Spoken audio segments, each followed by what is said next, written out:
ಸ್ಮೃತಿ ಇರಾನಿ ಅವರಿಗೆ ಆರೋಗ್ಯ ಭಾಗ್ಯವನ್ನು ಕೊಟ್ಟು ಆ ಮಹಾಮೃತ್ಯುಂಜಯ ಅನುಗ್ರಹ ಸದಾಕಾಲವಾಗಿರಲಿ ಅಂತ ಹೇಳಿ ಪ್ರಾರ್ಥನೆ ಮಾಡಿಕೊಳ್ತಾರೆ.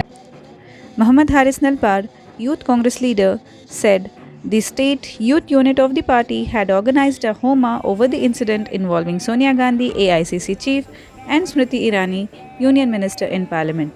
Muhammad Haris Nalpar termed the incident as grossly unparliamentary on the part of Smriti Irani.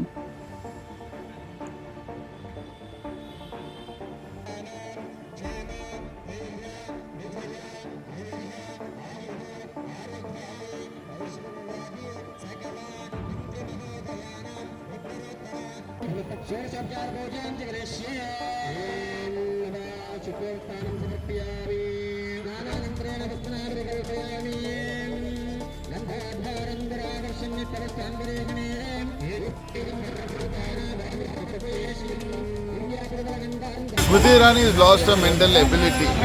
She is not able to digest the fact what happened in Goa. To fight that, she's come to the parliament and she's showing her acting skills against Sri Sonia Gandhi ji. We wish her good health and may her brain start functioning to normality. That is why today this Homa is being performed by the Youth Congress for her well-being and the BJP people to not be dushtas.